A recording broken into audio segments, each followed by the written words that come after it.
ಶ್ರೀಗುರುಭ್ಯೋ ನಮಃ. ನರಸಿಂಹೋಚಿರಾಜ್ಞಾನಮತಧ್ವಾन्तದಿವಾಕರः ಜಯತ್ಯಮಿತಸಜ್ಞಾನಸುಖಶಕ್ತಿಪಯೋನಿಧಿः ವ್ಯಾಸಾಯ ಭವನಾಶಾಯ ಶ್ರೀಶಾಯ ಗುಣರಾಶये ಹೃದ್ಯಾಯ ಶುದ್ಧವಿದ್ಯಾಯ ಮಧ್ವಾಯ ಚ ನಮೋ ನಮಃ.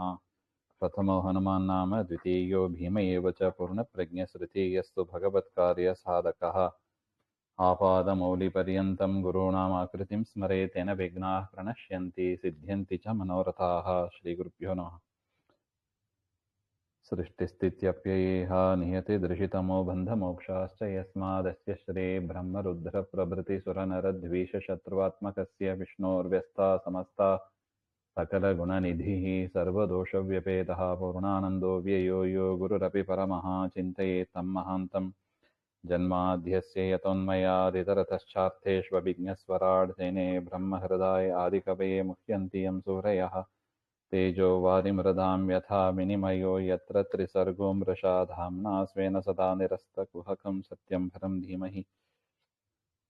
नारायणं नमस्कृत्य नरं चैव नरोत्तमं देवीं सरस्वतीं व्यासं ततो जयमुदीरयेत्. कृष्णाय वासुदेवाय हरये परमात्मने प्रणतः क्लेशनाशाय ಗೋವಿಂದಾಯ ನಮೋ ನಮಃ. ಶ್ರೀ ಗುರುಭ್ಯೋ ನಮಃ. ಹರಿ ಓಂ. ಶ್ರೀಮದ್ಭಾಗವತ ತೃತೀಯ ಸ್ಕಂದ 13ನೇ ಅಧ್ಯಾಯದಲ್ಲಿ 36ನೇ ಶ್ಲೋಕ. ವಿದುರೋ ಉವಾಚ ಸವೈ ವಿಶ್ವಸೃಜಾಂ ಈಶಃ ವೇದಾದೀನ್ ಮುಖತಃ ಅಸೃಜತ್ ಯದ್ಯದ್ ಏನ ಅಸೃಜದ್ ದೇವಃ ತನ್ಮೇ ಬ್ರೂಹಿ ತಪೋಧನ. ಮೈತ್ರೇಯೋವಾಚ ಋಗ್ಯಜಸಾಮಥರ್ವಾಕ್ಯಾನ್ ವೇದಾಂ ಪೂರ್ವಾದಿಭಿರ್ಮುಖೈಃ ಶಸ್ತ್ರಮಿಜ್ಯಾಂ ಸ್ತುತಿಸ್ತೋಮಂ ಪ್ರಾಯಶ್ಚಿತ್ತಂ ವ್ಯಧಾತ್ ಕ್ರಮಾತ್. ಅಂದರೆ ಹಿಂದೆ ಬಂದಿತ್ತು 4 ವೇದಗಳನ್ನು ಸೃಷ್ಟಿ ಮಾಡಿದರು ಬ್ರಹ್ಮದೇವರು ಹಾಗೆ ಅಂತ. ಅದರ ಮೇಲೆ ವಿದುರನ ಪ್ರಶ್ನೆ, ಯಾವ ಮುಖದಿಂದ ಯಾವ ವೇದವನ್ನು ಸೃಷ್ಟಿ ಮಾಡಿದರು ಹಾಗೆ ಅಂತ. ಅದಕ್ಕೆ ಮೈತ್ರೇಯರು ಹೇಳ್ತಾ ಇದ್ದಾರೆ, ಪೂರ್ವ ದಕ್ಷಿಣ ಪಶ್ಚಿಮ ಉತ್ತರ ಈ ಕ್ರಮದಲ್ಲಿ, ಅಂದರೆ ಈಸ್ಟ್ ಸೌತ್ ವೆಸ್ಟ್ ನಾರ್ತ್ ಈ ಪ್ರಕಾರ ಋಗ್ವೇದ ಯಜುರ್ವೇದ ಸಾಮವೇದ 4 ಮುಖ ಅಲ್ಲವಾ, ಋಗ್ವೇದ ಯಜುರ್ವೇದ ಸಾಮವೇದ ಅಥರ್ವಣ ವೇದ ಅಂತ ಇದನ್ನ ಸೃಷ್ಟಿ ಮಾಡಿದರು ಹಾಗೆ ಅಂತ.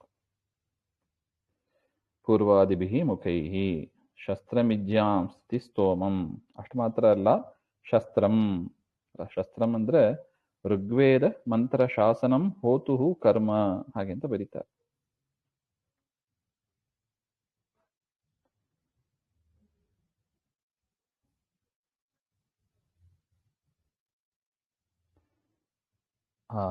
ಶಸ್ತ್ರ ಅಂದ್ರೆ ಅದು ಒಂದು ಮಂತ್ರದ ಭಾಗ ಅದು. ಅದೇ ರೀತಿಯಾಗಿ ಶಸ್ತ್ರಂ ಇಜ್ಯಾಂ, ಯಜುರ್ವೇದದಲ್ಲಿ ಅದನ್ನ ಯಜುರ್ವೇದ ಅದೊಂದು ಮಂತ್ರದ ಭಾಗ, ಅದನ್ನ ಇಜ್ಯ ಅಂತ ಕರೀತಾರೆ. ಸಾಮವೇದದಲ್ಲಿ ಸ್ತುತಿ ಮತ್ತು ಸ್ತೋಮ ಅಂತ ಮಂತ್ರಗಳು. ಅಥರ್ವಣ ವೇದದಲ್ಲಿ ಪ್ರಾಯಶ್ಚಿತ್ತ ಮಂತ್ರಗಳನ್ನು, ವಿಧಿವಿಧಾನಗಳನ್ನು ಎಲ್ಲವನ್ನು ಕೂಡ ನಿರ್ಮಾಣ ಮಾಡಿದರು ಹಾಗೆ ಅಂತ.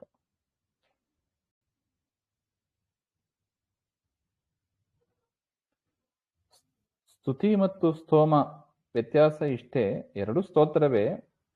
ಕರ್ಮ ಮಾಡ್ತಾ ಇರುವಾಗ ಮಾಡುವ ಸ್ತೋತ್ರವನ್ನ ಸ್ತೋಮ ಅಂತ ಕರೀತಾರೆ.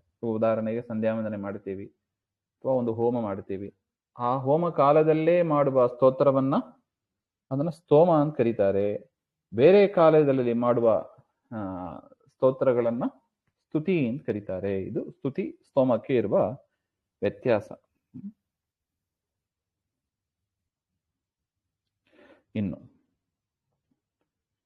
ಉಪವೇದ ಸೃಷ್ಟಿಯನ್ನು ಕೂಡ ಹೇಳ್ತಾ ಇದ್ದಾರೆ. ಆಯುರ್ವೇದಂ ಧನುರ್ವೇದಂ ಗಾಂಧರ್ವಂ ವೇದಾತ್ಮಭೂಃ ಸ್ಥಾಪತ್ಯಂ ಚ ಅಸೃಜದ್ವೇದಂ ಕ್ರಮಾತ್ ಪೂರ್ವಾದಿಭಿಃ ಮುಖೈಃ. ಅದೇ ರೀತಿಯಾಗಿ ಆಯುರ್ವೇದ, ಧನುರ್ವೇದ, ಗಾಂಧರ್ವ. ಗಾಂಧರ್ವ ಅಂದ್ರೆ ಗಾಂಧರ್ವಂ ಭರತಶಾಸ್ತ್ರಂ ಅಂತ ಬರೀತಾರೆ, ಅಂದ್ರೆ ನಾಟ್ಯಶಾಸ್ತ್ರ ಅಥವಾ ಸಂಗೀತದ್ದು ಅಂತ.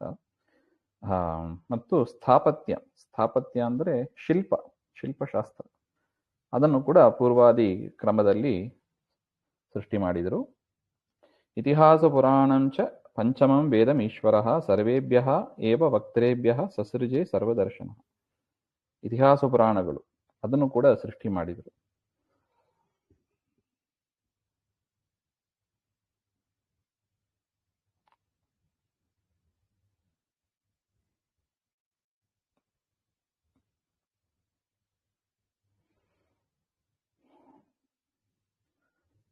ಇನ್ನು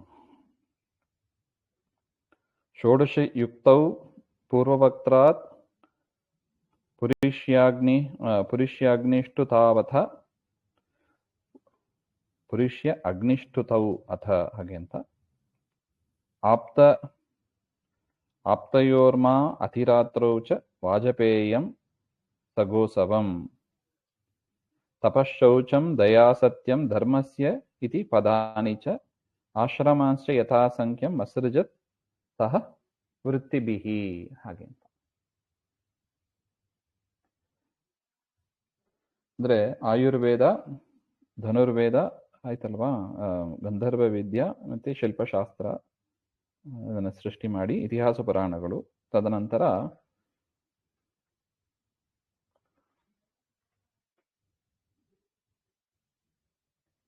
ಷೋಡಶಿ ಉಕ್ತ ಹಾಗೆ ಅಂತ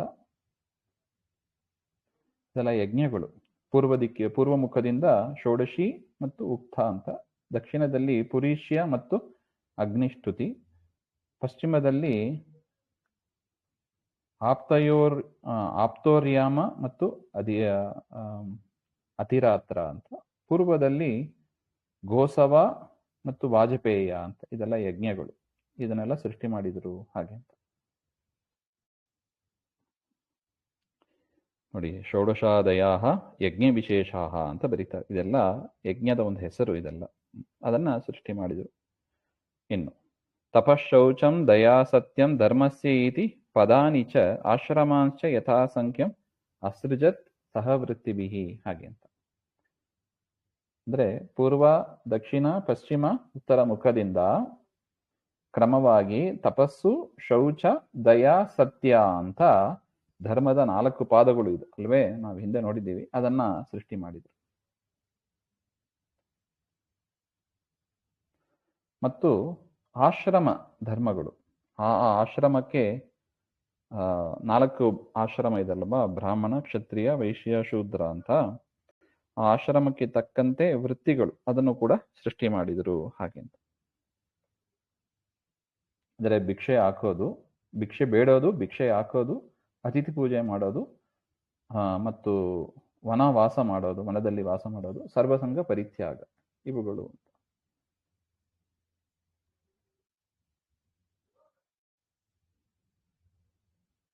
ಇದು 4 ಆಶ್ರಮಗಳಿಗೆ ಇರತಕ್ಕ ಧರ್ಮಗಳು ಅಂತ. ಆಶ್ರಮಾಂಶ್ಚ ಯಥಾಸಂಖ್ಯಂ. ಆಶ್ರಮ ಅಂದ್ರೆ ಅದೇ ಬ್ರಾಹ್ಮಣ, ಕ್ಷತ್ರಿಯ, ಬ್ರಹ್ಮಚರ್ಯ, ಗೃಹಸ್ಥ, ವಾನಪ್ರಸ್ಥ, ಸನ್ಯಾಸ ಅಂತ. ಅವರ ವೃತ್ತಿಗಳು ಯಾವುದು ಅಂದ್ರೆ ನೋಡಿ, ಬ್ರಹ್ಮಚಾರಿಗೆ ಭಿಕ್ಷೆ ಬೇಡೋದು, ಮತ್ತು ಗೃಹಸ್ಥನಿಗೆ ಭಿಕ್ಷೆ ಹಾಕೋದು ಮತ್ತು ಅತಿಥಿ ಪೂಜೆ ಮಾಡೋದು, ವಾನಪ್ರಸ್ಥರಿಗೆ ವನದಲ್ಲಿ ವಾಸ ಮಾಡೋದು, ಅದೇ ವೃತ್ತಿ ಅವರಿಗೆ. ಇನ್ನು ಇದು ಸನ್ಯಾಸಿಗಳಿಗೆ ಸರ್ವಸಂಗ ಪರಿತ್ಯಾಗ ಅಂತ. ಇದು ಅವರವರಿಗೆ ಉಂಟಾದ ಆಚಾರಗಳು, ಇದನ್ನು ಸೃಷ್ಟಿ ಮಾಡಿ. ಮತ್ತು 4 ವರ್ಣದವರ ವೃತ್ತಿಗಳು, ಅದನ್ನು ಕೂಡ ಬ್ರಾಹ್ಮಣ, ಕ್ಷತ್ರಿಯ, ವೈಶ್ಯ, ಶೂದ್ರ ಅಂತ, ಅದನ್ನು ಕೂಡ ಕ್ರಮವಾಗಿ ಸೃಷ್ಟಿ ಮಾಡಿದರು ಹಾಗೆ ಅಂತ. ಇಲ್ಲಿ ಪ್ರಶ್ನೆ ಬರುತ್ತದೆ, ಇತಿಹಾಸ ಪುರಾಣಗಳನ್ನು ಸೃಷ್ಟಿ ಮಾಡಿದರು ಹಾಗೆ ಅಂದ್ರೆ, ಇತಿಹಾಸ ಅಂದ್ರೆ ಮಹಾಭಾರತ ಅಂತ ಅರ್ಥ. ಪುರಾಣಗಳು ಅಂದ್ರೆ ಭಾಗವತಾದಿ ಪುರಾಣಗಳು ಅಲ್ಲ. ಇದನ್ನೆಲ್ಲ ಬರೆದವರು ವೇದವ್ಯಾಸ ದೇವರು, ಪರಮಾತ್ಮ ಮಾಡಿದ್ದಲ್ವಾ. ಬ್ರಹ್ಮದೇವರು ಸೃಷ್ಟಿ ಆದಿಯಲ್ಲೇ ಇದನ್ನೆಲ್ಲ ಮಾಡಿಟ್ಬಿಟ್ಟಿದ್ರಾ ಹಾಗೆ ಅಂತ ಒಂದು ಪ್ರಶ್ನೆ ಬರುತ್ತದೆ. ಅದಕ್ಕೆ ಆಚಾರ್ಯರು ಉತ್ತರ ಕೊಡ್ತಾ ಇದ್ದಾರೆ. ಇನ್ನು ವೇದಗಳನ್ನು ಸೃಷ್ಟಿ ಮಾಡಿದ್ರು ಅಲ್ಲ, ವೇದ ನಿತ್ಯವಾದ ವೇದದನ್ನ ಸೃಷ್ಟಿ ಮಾಡೋದು ಅಂದ್ರೆ ಏನು ಹಾಗೆ ಅಂತೆಲ್ಲ ಪ್ರಶ್ನೆ ಬರುತ್ತದೆ. ಅದಕ್ಕೆ ಆಚಾರ್ಯರು ಅಭಿಮಾನಿತಃ ಶಬ್ದಶ್ಚ ಬ್ರಹ್ಮ ವೇದಾನ್ ಸಸರ್ಜ ಹಾಗೆ ಅಂದ್ರೆ, ವೇದಗಳನ್ನ ಸೃಷ್ಟಿ ಮಾಡಿದ್ರು ಅಂದ್ರೆ ಏನರ್ಥ, ವೇದಾಭಿಮಾನಿ ದೇವತೆಗಳನ್ನ ಸೃಷ್ಟಿ ಮಾಡಿದ್ರು ಅಂತ ಅಷ್ಟೇ. ವೇದ ನಿತ್ಯ ಪರಮಾತ್ಮನ ಬುದ್ಧಿಯಲ್ಲಿ ಸದಾ ಇರತಕ್ಕದ್ದು ಹಾಗೆ ಅಂತ. ಅದರಿಂದ ಶಬ್ದತಃ ಅದನ್ನ ರಚನೆ ಮಾಡಿದ್ದಲ್ಲ, ಅಭಿಮಾನಿಗಳನ್ನ ನೋಡಿ ಅದನ್ನ ಬರೀತಾರೆ, ಅಭಿಮಾನಿತಃ ಸೃಷ್ಟಿ ಮಾಡಿದರೆ ಹೊರತು ಶಬ್ದತಃ ಅಲ್ಲ.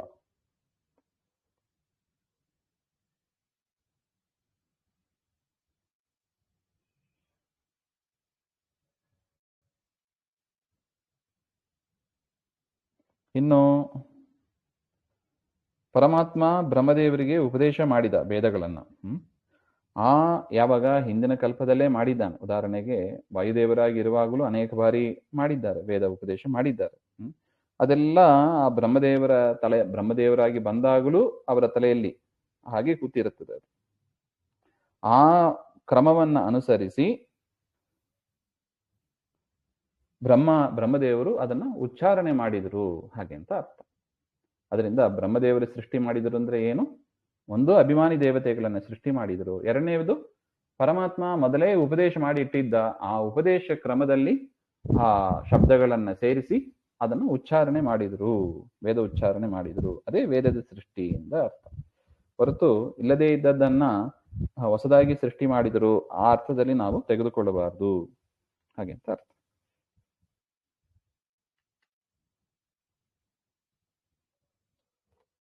ಎಷ್ಟು ಒಳ್ಳೆ ಅಪೂರ್ವವಾದ ವಿಚಾರ ಇದು. ಅದರಿಂದ ವೇದ ನಿತ್ಯತ್ವಕ್ಕೆ ಯಾವ ಭಂಗವೂ ಇಲ್ಲ ಹಾಗೆ. ಇನ್ನು ಮುಖದ ಮೂಲಕ ಯಜ್ಞಾದಿಗಳನ್ನ ನಿರ್ಮಾಣ ಮಾಡಿದ್ರು ಅಂದ್ರೆ ಏನು ನಾವು ನೋಡಿದ್ದೀವಿ.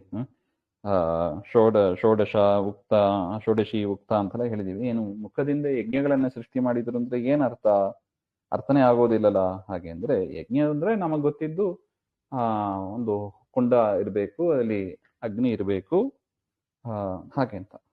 ಮತ್ತೆ ಬ್ರಹ್ಮದೇವರು ಮುಖದಿಂದ ಏನ್ ಮಾಡಿದ್ರು ಹಾಗೆಂದ್ರೆ ಅವುಗಳನ್ನ ತಿಳಿಸಿಕೊಡುವ ಆ ಶಾಸ್ತ್ರವನ್ನ ನಿರ್ಮಾಣ ಮಾಡಿದ್ರು ಅಂತ ಅರ್ಥ.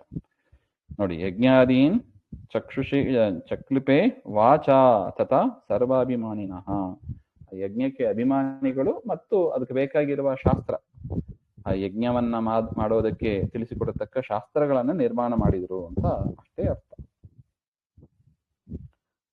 ಅದೇ ರೀತಿಯಾಗಿ ಇತಿಹಾಸ ಪುರಾಣಗಳು ವಿಚಾರಕ್ಕೆ ಬಂದಾಗಲೂ ಹೇಳ್ತಾ ಇದ್ದಾರೆ, ಇತಿಹಾಸ ಪುರಾಣೇ ತು ಶ್ರುತ್ವ ಹರಿಮುಖಾತ್ ಸ್ವಯಂ. ಇತಿಹಾಸ ಪುರಾಣಗಳನ್ನು ಕೂಡ ಪರಮಾತ್ಮನ ಮುಖದಿಂದಲೇ ಬ್ರಹ್ಮದೇವರು ಕೇಳಿದ್ದಾರೆ. ಅದರಿಂದ ಭಾರತಾದೀನ್ ವಿನ, ಮಹಾಭಾರತವನ್ನು ಬಿಟ್ಟು ಪಶ್ಚಾದರಿನ ಅನ್ಯೇಶ್ಚ ನಿರ್ಮಿತಾನ್.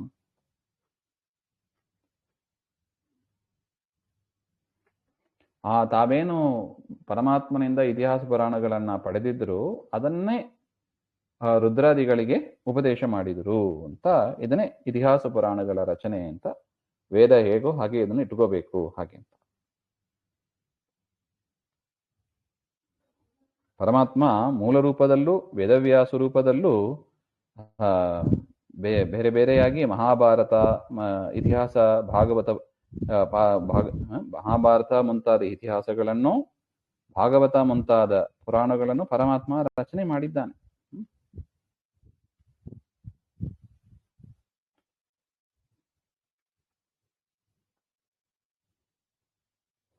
ಅದರಿಂದ ಬೇರೆಯವರು ಕೂಡ, ಬೇರೆ ಋಷಿಗಳು ಕೂಡ ಮಹಾಭಾರತ, ರಾಮಾಯಣ, ಮನುಸ್ಮೃತಿ ಇವುಗಳನ್ನೆಲ್ಲ ರಚನೆ ಮಾಡ್ಲಿಕ್ಕಿದ್ದಾರೆ. ಅದರಿಂದ ಅವುಗಳನ್ನೆಲ್ಲ ಹೊರತುಪಡಿಸಿ ಪರಮಾತ್ಮ ಮಾಡಿದ್ದು ಬಿಟ್ಟು ಬೇರೆ ಋಷಿಮುನಿಗಳು ಮಾಡುವ ಆ ಸಾಹಿತ್ಯವನ್ನು ಬಿಟ್ಟು ಪರಮಾತ್ಮ ತನಗೇನು ಉಪದೇಶ ಮಾಡಿದನೋ ಅವುಗಳನ್ನ ಬ್ರಹ್ಮದೇವರು ಮತ್ತೆ ಋಷಿಮುನಿಗಳಿಗೆ ಉಪದೇಶ ಮಾಡಿದರು. ಅದೇ ಅವುಗಳ ನಿರ್ಮಾಣ ಅಂತ ತಿಳಿಯಬೇಕು.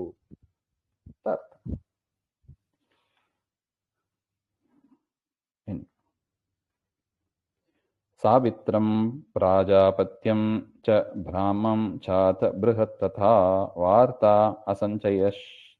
ಅಸಂಚಯಶಾಲೀನಂ ಶಿಲೋಂಚ ಇತಿ ವೈ ಗೃಹೇ. ವೈಖಾನಸ ವಾಲಕಿಲ್ಯ ಉದಂಬರಾಹ ಫೇನಪಾವನೆ ನ್ಯಾಸೆ ಕುಟೀಚಕಃ ಪೂರ್ವಂ ಬಹೂಧೋ ಹಂಸ ನಿಷ್ಕ್ರಿಯೌ. ಇನ್ನು ಬ್ರಹ್ಮಚರ್ಯ ಆಶ್ರಮ ಹಿಂದೆ ಹೇಳಿದ್ರು ಸೂಕ್ಷ್ಮವಾಗಿ. ಅವುಗಳಲ್ಲಿ ಇರತಕ್ಕ ವಿಭಾಗ ನಮಗೆ ಗೊತ್ತಿದ್ದು ನೋಡಿ, ಬ್ರಹ್ಮಚಾರಿ ಆಶ್ರಮ ಒಂದೇ ಅಂತ ತಿಳ್ಕೊಂಡಿದ್ದೀವಿ. ಅದರಲ್ಲಿ 4 ವಿಭಾಗ ಇರಂತೆ. ಪ್ರತಿಯೊಂದು ಆಶ್ರಮದಲ್ಲೂ ವಿಭಾಗ ಇದೆ ಅಂತ ಹೇಳ್ತಾರೆ. ನೋಡಿ, ಬ್ರಹ್ಮಚರ್ಯ ಆಶ್ರಮದಲ್ಲಿ ಇರತಕ್ಕ 4 ವಿಭಾಗ ಯಾವುದು? ಸಾವಿತ್ರಂ, ಪ್ರಾಜಾಪತ್ಯಂ, ಬ್ರಾಹ್ಮಂ ಮತ್ತು ಬೃಹತ್. ಹಾಗೆ ಅಂತ ಏನದು ವ್ಯಾಖ್ಯಾನಕಾರರು ತಿಳಿಸ್ತಾ ಇದ್ದಾರೆ.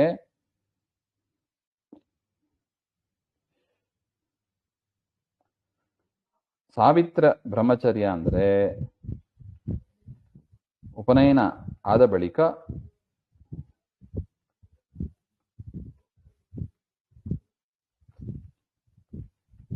ಗುರುಕುಲ ವಾಸ ಹೋಗುವುದಕ್ಕಾಗಿ 3 ದಿವಸ ಗಾಯತ್ರಿ ಮಂತ್ರದ ಅಧ್ಯಯನ ಮಾಡೋದು. ಇದನ್ನ ಸಾವಿತ್ರ ಬ್ರಹ್ಮಚರ್ಯ ಅಂತ ಕರೀತಾರೆ. ಇನ್ನು ಪ್ರಾಜಾಪತ್ಯ ಬ್ರಹ್ಮಚರ್ಯ ಹಾಗೆಂದ್ರೆ ಒಬ್ಬ ಗೃಹಸ್ಥನಾದವ ತನ್ನ ಪತ್ನಿ ಜೊತೆಗೆ ಋತುಕಾಲದಲ್ಲಿ ಮಾತ್ರ, ಒಂದೇ ಹೆಂಡತಿ, ಅವರಲ್ಲೂ ಕೂಡ ಋತುಕಾಲದಲ್ಲಿ ಮಾತ್ರ ಸಂಗಮ ಮಾಡುವ ನಿಯಮವನ್ನ ಇಟ್ಟುಕೊಂಡಿರತಕ್ಕವರು ಪ್ರಾಜಾಪತ್ಯ ಬ್ರಹ್ಮಚರ್ಯ ಅಂತ ಕರೀತಾರೆ.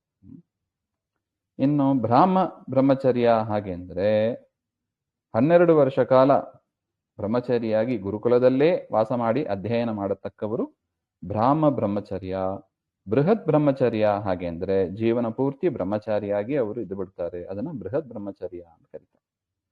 ಈ ರೀತಿಯಾಗಿ ಬ್ರಹ್ಮಚರ್ಯದಲ್ಲೂ ಕೂಡ 4 ವಿಭಾಗ. ಅದರಿಂದ ಮದುವೆ ಆದರೂ ಕೂಡ ನೋಡಿ ಬ್ರಹ್ಮಚಾರಿಯಾಗಿ ಇರಲಿಕ್ಕೆ ಸಾಧ್ಯ ಉಂಟು ಅಂತ ಶಾಸ್ತ್ರದಲ್ಲಿ ಇದೆ. ಇನ್ನು ಗೃಹಸ್ಥರ 4 ವಿಭಾಗ ಯಾವುದು ಅಂದ್ರೆ ವಾರ್ತಾ, ಅಸಂಚಯ, ಶಾಲೀನಂ, ಶಿಲೋಂಚ ಅಂತ 4 ಭಾಗ. ವಾರ್ತಾ ಹಾಗೆ ಅಂದ್ರೆ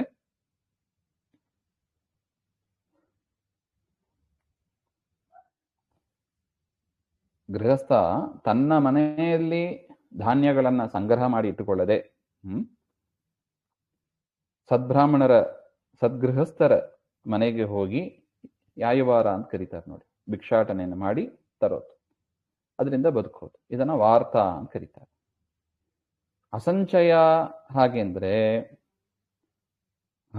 ಔತ್ತು ಸಂಪಾದನೆ ಮಾಡಿದ್ದನ್ನ ಮಾರನೇ ದಿವಸಕ್ಕೆಂತ ಸೇರಿಸಿ ಇಡದೆ ಔತ್ತೇ ಖರ್ಚು ಮಾಡಿಬಿಡೋದು. ಇದನ್ನ ಅಸಂಚಯ, ಕೂಡಿಡೋದಿಲ್ಲ, ಮುಂದೆ ಮುಂದೆ ಮುಂದೆ ಅಂತ ಕೂಡಿಡೋದಿಲ್ಲ. ಅದನ್ನ ಅಸಂಚಯ ವ್ರತ ಅಂತ ಕರೀತಾರೆ. ಆ ರೀತಿಯಾಗಿ ಮಾಡುವ ಗೃಹಸ್ಥರು ಒಬ್ಬರು ಅಂತ 2ನೇ ಕ್ಯಾಟಗರಿ. ಇನ್ನು 3ನೇಯವರು ಶಾಲೀನ ಹಾಗೆ ಅಂತ. ಅವ್ರೆಂಥವ್ರು ಅಂದ್ರೆ 1 ವರ್ಷಕ್ಕೆ ಬೇಕಾಗಿರುವ ಹಣ ದ್ರವ್ಯಗಳನ್ನ ಅವರು ಸೇರಿಸಿ ಕೂಡಿ ಇಡ್ತಾರೆ. ಅಂಥವ್ರನ್ನ ಶಾಲೀನ ಅಂತ ಕರೀತಾರೆ. ಶಿಲಾ ಅಂದ್ರೆ ಆ ವ್ಯವಸಾಯಿಗಳು ಏನು ಮಾಡ್ತಾರೆ, ಆ ವ್ಯವಸಾಯ ಮಾಡುವ ನೆಲಕ್ಕೆ, ಆ ನೆಲ ಏನಿದೆ, ಭೂಮಿ ಇದೆ, ಆ ಭೂಮಿ ಹತ್ರ ಹೋಗಿ ಅಲ್ಲೇನು ಕೆಳಗೆ ಬಿದ್ದಿರುತ್ತದೋ ಅದನ್ನ ತೆಗೆದುಕೊಂಡು ಜೀವನ ಮಾಡುವವರು ಹಾಗೆ ಅಂತ. ಅದನ್ನ ಶಿಲ ಉಂಚ ಒಟ್ಟಿಗೆ ಹೇಳ್ತಾರೆ. ಉಂಚ ಅಂದ್ರೆ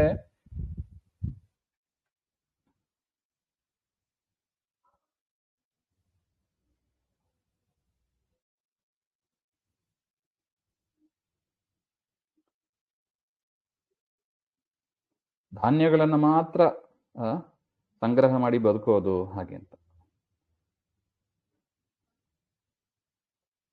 ಶಿಲಾ ಅಂದ್ರೆ ಸಾಮಾನ್ಯ ಆ ಬೀಸುವ ಕಲ್ಲು ಇತ್ಯಾದಿಗಳಲ್ಲಿ ಏನಿರುತ್ತದೆ ಅದನ್ನ ಆ ಶಿಲೆಯಲ್ಲಿ ಇರತಕ್ಕದನ್ನ ತೆಗೆದು ಬದುಕೋದು ಅಂತ ಹೇಳ್ತಾರೆ. ಉಂಚ ಅಂದ್ರೆ ವ್ಯವಸಾಯ ಮಾಡುವ ಭೂಮಿಯಲ್ಲಿ ಉಳಿದದ್ದು ಹಾಗೆ ಅಂತ. ಇದು ಗೃಹಸ್ಥರ ವೃತ್ತಿ ಹಾಗೆ ಅಂತ.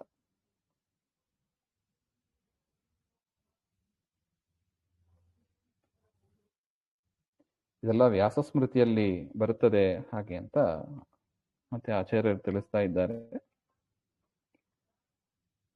ನೋಡಿ. ಪ್ರಾಜಾಪತ್ಯಂ ಬ್ರಹ್ಮಚರ್ಯಂ ಏಕಭಾರ್ಯ ಋತುಗಾಮಿತ ಇತಿ ವ್ಯಾಸ ಸ್ಮೃತೌ.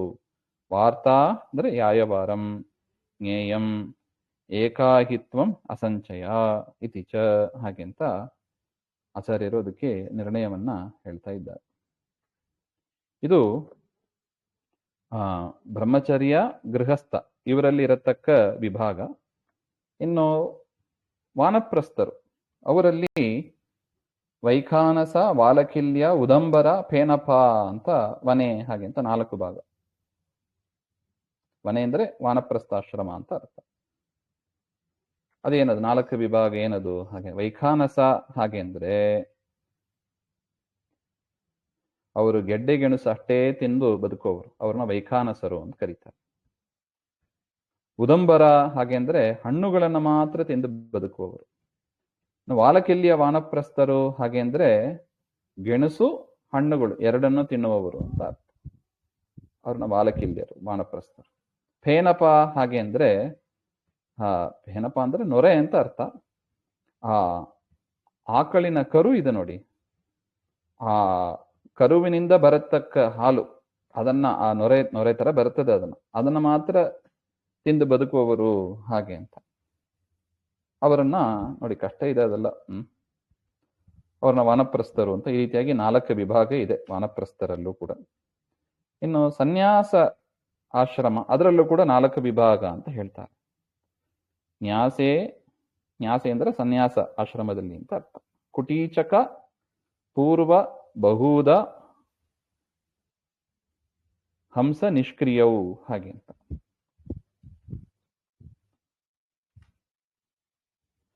ಕುಟೀಚಕ ಸನ್ಯಾಸಿ ಹಾಗೆ ಅಂದ್ರೆ ಮಕ್ಕಳು, ಶಿಷ್ಯರು ಅವರು ಕಟ್ಟಿಕೊಟ್ಟ ಮನೆಯಲ್ಲಿ ಇದ್ದು,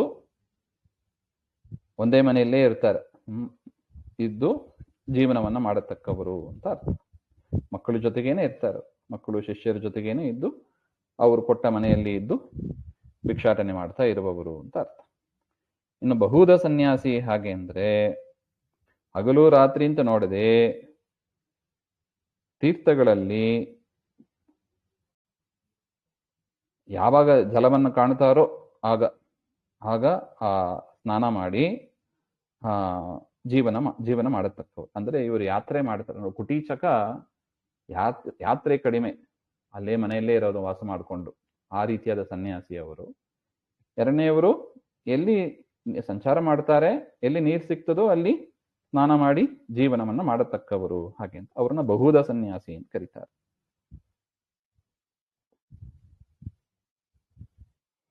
ಆ ಬಹುಧ ಸನ್ಯಾಸಿಗೆ 7 ಮನೆಯಲ್ಲಿ ಮಾತ್ರ ಭಿಕ್ಷೆ ಬೇಡ್ತಾರಂತೆ. ಅದು ಬಿಟ್ಟು ಸದಾ ಸರ್ವಕಾಲ ಅವರು ಸಂಚಾರ ಮಾಡ್ತಾ ಇರ್ತಾರೆ. ತ್ರಿದಂಡಿ ಸನ್ಯಾಸಿಗಳು ಅಂತಲೂ ಕರೀತಾರೆ ಇವರನ್ನ. ಕಾವಿ ಶಾಟಿ ಉಟ್ಕೊಂಡಿರ್ತಾರೆ. ಶಿಖಾಯಿ, ಯಜ್ಞೋಪವೀತ, 3 ದಂಡಗಳು ಎಲ್ಲ ಇರುತ್ತೆ ಅವರಿಗೆ ನೋಡಿ. ಕಾವಿ ಶಾಟಿ ಇರ್ತದೆ, ಶಿಖಾ ಇರ್ತದೆ, ಯಜ್ಞೋಪವೀತ ಇರ್ತದೆ, ಕೈಯಲ್ಲಿ 3 ದಂಡ ಇಟ್ಕೊಂಡಿರ್ತಾರೆ. ತ್ರಿದಂಡಿ ಸನ್ಯಾಸಿಗಳು ಅಂತ ಇವರನ್ನ ಕರೀತಾರೆ. ಇದು 2ನೇ ಬಗೆ ಬಹುಧ ಸನ್ಯಾಸಿ. ಇನ್ನು ಹಂಸ ಸನ್ಯಾಸಿ ಅಂತ 3ನೇ ಬಗೆ. ಅವರು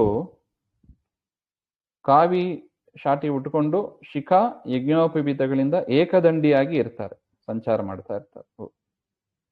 ಪರಮಹಂಸ ಸನ್ಯಾಸಿ ಹಾಗೆ ಅಂದ್ರೆ ಯಜ್ಞೋಪವೀತ ಮುಂತಾದ ಯಾವುದು ಇರೋದಿಲ್ಲ, ಏಕದಂಡದಿಂದ ಸದಾ ಸಂಚಾರದಲ್ಲೇ ಇರ್ತಾರೆ. ಅವ್ರನ್ನ ಪರಮಹಂಸ ಸನ್ಯಾಸಿಗಳು. ಈಗ ನಾವು ನೋಡ್ತೀವಿ ಸನ್ಯಾಸಿಗಳು ಅಂತ, ಅವರೆಲ್ಲ ಈ ಕ್ಯಾಟಗರಿನೇ, ಪರಮಹಂಸ ಸನ್ಯಾಸಿಗಳು ಅಂತಾನೆ ಕರೆಯೋದು ಅವರು. ಈಗ ಕಡಿಮೆ ಆಗ್ಬಿಟ್ಟಿದೆ ಕುಟೀಚಕ, ಬಹುಧ ಸನ್ಯಾಸಿ, ಹಂಸ ಸನ್ಯಾಸಿ ಎಲ್ಲ. ಈ ರೀತಿಯಾಗಿ ಸನ್ಯಾಸಿಗಳಲ್ಲೂ ಕೂಡ 4 ಪ್ರಕಾರ ಇದೆ ಹಾಗೆ ಅಂತ ನೋಡಿ. ಆಚಾರ್ಯ ತಾತ್ಪರ್ಯದಲ್ಲಿ ಹೇಳ್ತಾರೆ, ವೈಖಾನಸ ಮೂಲಭಕ್ಷಾಹ, ಗೆಣಸುಗಳನ್ನು ತಿನ್ನುವವರು. ಫಲಭಕ್ಷಾಹ ಉದುಂಬರಾಹ, ಇದು ಕೂಡ ವ್ಯಾಸ ಸ್ಮೃತಿಯಲ್ಲೇ ಇದೆ. ವಾಲಕಿಲ್ಯಾಹ ಸರ್ವಭಕ್ಷಾಹ, ಎಲ್ಲವನ್ನು ತಿಂತಾರೆ. ಫೇನಪ ವತ್ಸ ಫೇನಪ ಇತಿಚ ಹಾಗೆ ಅಂತ. ಇನ್ನು ಇದೆಲ್ಲ ಈ ಆಶ್ರಮ, ಅವರ ವೃತ್ತಿ, ಇದನ್ನೆಲ್ಲ ಬ್ರಹ್ಮದೇವರು ಸೃಷ್ಟಿ ಮಾಡಿದರು ಅಂತ ಅಲ್ಲಿಗೆ ಅನ್ವಯ. ಇದೆಲ್ಲ ನೋಡಿ, ಮತ್ತೆ ಅದನ್ನೆಲ್ಲ ತಿಳ್ಕೋಬೇಕು. ಇದನ್ನೆಲ್ಲ ಬ್ರಹ್ಮದೇವರು ಸೃಷ್ಟಿ ಮಾಡಿದ್ರು ಅಂದ್ರೆ ಏನದು? ಆ ರೀತಿಯಾದ ಶಾಸ್ತ್ರಗಳನ್ನೆಲ್ಲ ಧರ್ಮಶಾಸ್ತ್ರಗಳು ಅಂತ ಕರೀತಾರೆ. ಅದನ್ನೆಲ್ಲ ಅವರು ನಿರ್ಮಾಣ ಮಾಡಿದರು ಅಂತ ಅರ್ಥ.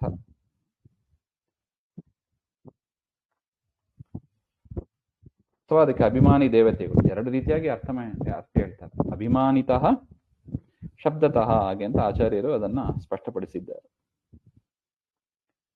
ಇನ್ನು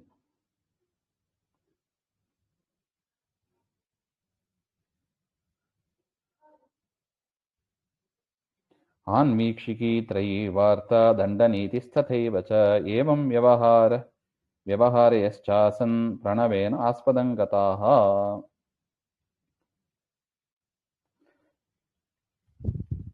ಇನ್ನು ಬ್ರಾಹ್ಮಣ ಕ್ಷತ್ರಿಯ ಅವರ ವಿಚಾರವನ್ನು ಹೇಳ್ತಾ ಇದ್ದಾರೆ. ವೇದಗಳನ್ನು ಅನುಸರಿಸಿದ ತಂತ್ರಶಾಸ್ತ್ರ, ಆನ್ವೀಕ್ಷಿಕಿ ಅಂದ್ರೆ ತಂತ್ರಶಾಸ್ತ್ರ ಮತ್ತು ತರ್ಕಶಾಸ್ತ್ರ, 3 ವೇದಗಳು. ವೇದಗಳನ್ನು ಅನುಸರಿಸಿದೆ ತಂತ್ರ ಮತ್ತು ತರ್ಕ ಮತ್ತು 3 ವೇದಗಳು. ಇದು ಬ್ರಾಹ್ಮಣರಿಗೆ ವಿಹಿತವಾದ ಶಾಸ್ತ್ರಗಳು. ಮತ್ತು ವ್ಯಾಪಾರದ ಶಾಸ್ತ್ರ ಅಂತ ಒಂದಿದೆ, ಅದು ವೈಶ್ಯರಿಗಾಗಿ ಪರಮಾತ್ಮ ಇಟ್ಟಿರೋದು, ಬ್ರಹ್ಮದೇವರು ಮಾಡಿದರು. ರಾಜನೀತಿ ಶಾಸ್ತ್ರ ಹಾಗೆಂದ್ರೆ ಅದು ಕ್ಷತ್ರಿಯರಿಗೆ ವಿಹಿತವಾದದ್ದು. ಪರಿಚರ್ಯ ಶಾಸ್ತ್ರ, ತ್ರೈವರ್ಣಿಕ ಪರಿಚರ್ಯ ಶಾಸ್ತ್ರ ಅಂದ್ರೆ 4ನೇ ವರ್ಣದವರಿಗೆ ಅಂತ ಬ್ರಹ್ಮದೇವರು 4 ಮುಖದಲ್ಲಿ 4 ವಿಧವಾದ ವಿಚಾರಗಳನ್ನು, ಬ್ರಾಹ್ಮಣರಿಗೆ ವೇದಗಳನ್ನು ಅನುಸರಿಸಿರತಕ್ಕ ತಂತ್ರಶಾಸ್ತ್ರ ಮತ್ತು ತರ್ಕಶಾಸ್ತ್ರ ಮತ್ತು 3 ವೇದಗಳು. ಕ್ಷತ್ರಿಯರಿಗೆ ರಾಜನೀತಿ ಶಾಸ್ತ್ರ, ವೈಶ್ಯರಿಗೆ ವಣಿಕ ಶಾಸ್ತ್ರ ಅಂದ್ರೆ ವ್ಯಾಪಾರ ಮಾಡತಕ್ಕ ಶಾಸ್ತ್ರ, ಬಿಸ್ನೆಸ್ ಅಡ್ಮಿನಿಸ್ಟ್ರೇಷನ್ ಅಂತ ಬೇಕಾದ್ರೆ ಹೇಳ್ಬೋದು ಇದನ್ನ. ಮತ್ತು 4ನೇ ವರ್ಣದವರಿಗೆ ತ್ರೈವರ್ಣಿಕ ಪರಿಚರ್ಯ ಶಾಸ್ತ್ರ, ಇವುಗಳನ್ನ ರಚನೆ ಮಾಡಿದರು. ನೋಡಿ, ಇದರ ಆಧಾರದಲ್ಲೇ ಮನುಸ್ಮೃತಿ ಅವರೆಲ್ಲ ಅದನ್ನ ಇಟ್ಟುಕೊಂಡು ವರ್ಣಾಶ್ರಮ ಧರ್ಮಗಳನ್ನ ಅವರು ತಾವು ತಮ್ಮ ಗ್ರಂಥಗಳಲ್ಲಿ ರಚನೆ ಮಾಡಿದರು ಅಂತ, ಇದೇ ಆಧಾರ.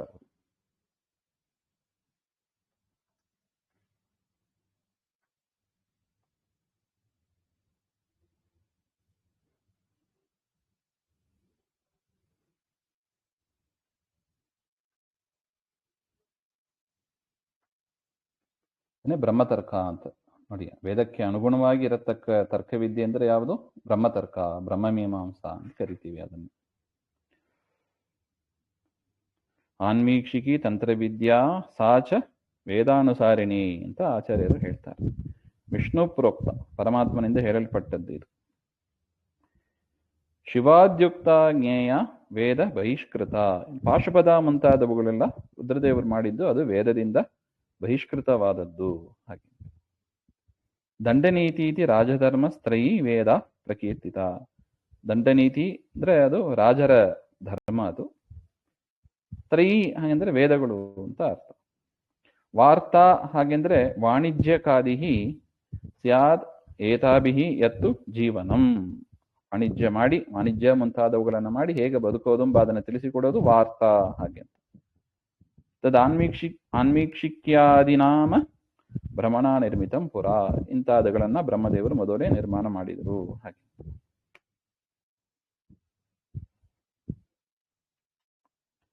ಪ್ರಣವೇನ ಆಸ್ಪದಂಗತಾಹ ಅಂತ ಅದನ್ನು ಹೇಳ್ತಾ ಇದ್ದಾರೆ.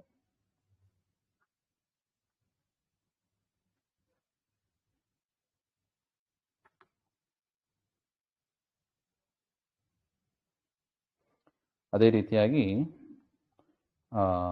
ವ್ಯಾಹೃತಯ ಚ ಆಸನ್, ವ್ಯಾಹೃತಿಗಳನ್ನು ಕೂಡ ಹೇಳಿದರು. ಹಾಗೆ ಅಂತ ಭೂಹು ಭುವಃ ಸ್ವಹ ಅಂತ ವ್ಯಾಹೃತಿಗಳು. ಮತ್ತು ಓಂಕಾರ, ಇದು ಬ್ರಹ್ಮದೇವರ 4 ಮುಖದಿಂದಲೂ ಹೊರಗೆ ಬಂತು. ಹಾಗೆ ಅಂದರೆ ಪ್ರಣವದಿಂದಲೇ 3 ವ್ಯಾಹೃತಿಗಳು ಒಟ್ಟು ಸೇರಿ 4 ಮುಖದಿಂದ ಹೊರಗೆ ಬಂದವು. ಹಾಗೆ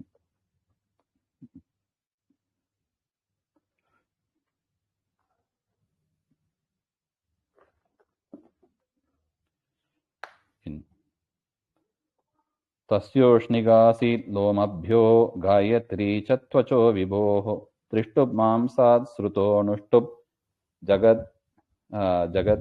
ಜಗತ್ಯತ್ಸ್ನಃ ಪ್ರಜಾಪತೇಃ ಮಜ್ಜಾಯಾಃ ಪಂಕ್ತಿರುತ್ಪನ್ನ ಬೃಹತಿ ಪ್ರಣತೋ ಭವತ್. ಅಂದ್ರೆ ಏನು 7 ಛಂದಸ್ಸು ಇದೆ, ಆ ಛಂದಸ್ಸು ಉತ್ಪನ್ನವಾದವು ಅಂತ. ಬ್ರಹ್ಮದೇವರ ರೋಮದಿಂದ ಉಷ್ಣಿಕ್ ಎನ್ನುವ ಛಂದಸ್ಸು ಒಂದು ಪಾದದಲ್ಲಿ 7 ಅಕ್ಷರಗಳು ಇರುತ್ತದೆ. ಮತ್ತು ಚರ್ಮದಿಂದ ಗಾಯತ್ರಿ ಒಂದು ಪಾದಕ್ಕೆ 8 ಅಕ್ಷರಗಳು ಇರುತ್ತವೆ. ತ್ರಿಷ್ಟುಪ್ ಮಾಂಸದಿಂದ, ಬ್ರಹ್ಮದೇವರ ಮಾಂಸದಿಂದ ತ್ರಿಷ್ಟುಪ್ 11 ಅಕ್ಷರಗಳು ಇರುತ್ತವೆ. ಇನ್ನು ಸ್ನಾಯು ಅದರಿಂದ ಅನುಷ್ಟುಪ್ ಛಂದಸ್ಸು 8 ಅಕ್ಷರಗಳು ಇರುತ್ತವೆ. ಗಾಯತ್ರಿಗೆ 3 ಅಂತ ಹೇಳ್ತಾರೆ, ಅನುಷ್ಟುಬಿಗೆ 8, ಒಂದು ಪಾದಕ್ಕೆ 8 ಇರುತ್ತವೆ. ಇನ್ನು ಮಜ್ಜ ಅಂತ ಕರೀತಾರೆ, ಬೋನ್ ಮ್ಯಾರೋ. ಅವುಗಳಲ್ಲಿ ಪಂಕ್ತಿ ಅಂತ ಅದು ಒಂದು ಪಾದಕ್ಕೆ 10 ಅಕ್ಷರಗಳಿರುತ್ತದೆ ಆ ಛಂದಸ್ಸು. ಇನ್ನು ಪ್ರಾಣತಃ, ಪ್ರಾಣದಿಂದ ಬೃಹತಿ ಛಂದಸ್ಸು, ಒಂದು ಪಾದಕ್ಕೆ 9 ಅಕ್ಷರಗಳು ಇರತಕ್ಕ ಛಂದಸ್ಸು, ಇವುಗಳೆಲ್ಲ ಹುಟ್ಟಿದವು. ಹಾಗೆ ಅಂತ 7 ಛಂದಸ್ಸು, ಅವುಗಳು ಕೂಡ ಅದಕ್ಕೆ ಅಭಿಮಾನಿ ದೇವತೆಗಳು ಹುಟ್ಟಿ ಬಂದರು ಹಾಗೆ ಅಂತ ಹೇಳ್ತಾರೆ.